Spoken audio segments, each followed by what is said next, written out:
What's up, YouTube? Back with another video on stable diffusion using Diffuse. Today I'm going to be covering image InPaint. So image InPaint, very similar to image, but instead of it editing the whole image, so you still provide it with an image. I'm going to select it on the left because that's where the images go. If this is a mask that I had saved, I'd drop it here instead.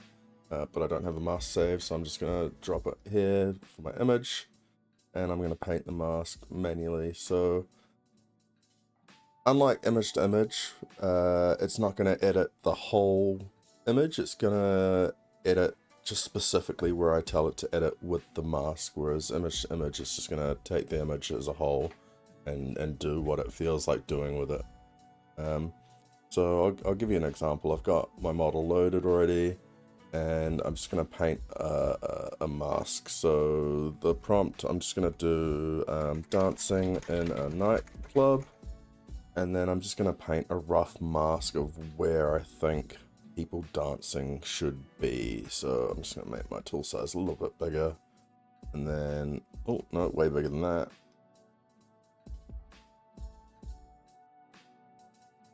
There we go, and I'm just going to do this is a really crappy mask.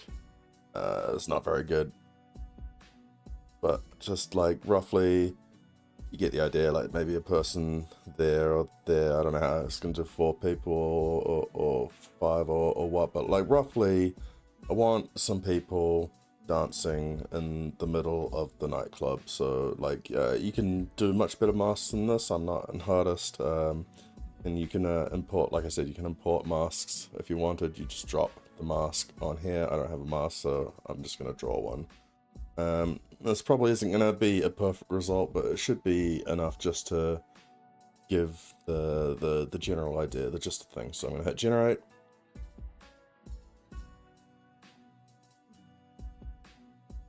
Wait for it to go through its steps.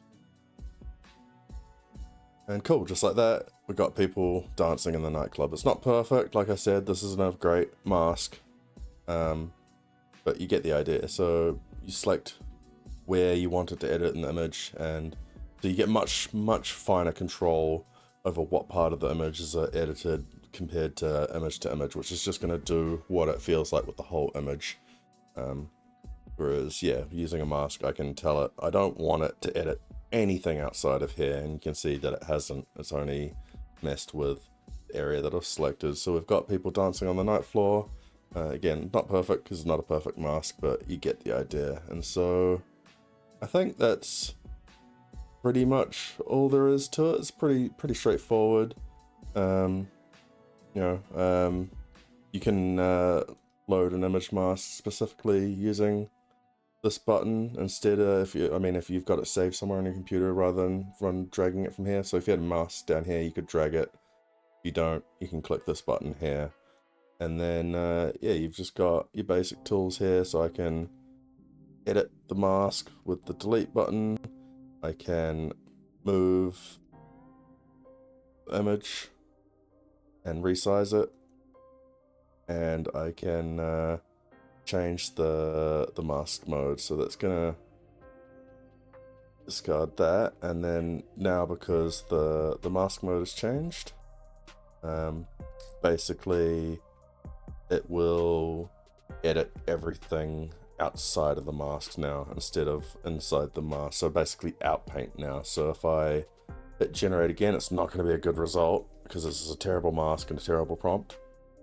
But it's going to edit outside of the mask now because we've changed the mask mode.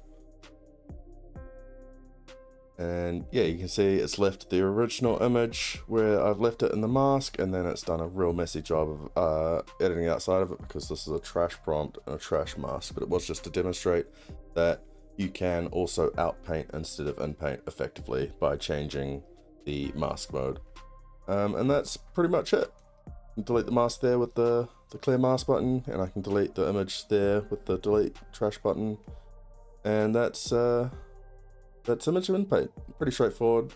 Hopefully that helps, and I'll see you in another video where I'm covering all the other features. So I'll catch you in the next one. Sure.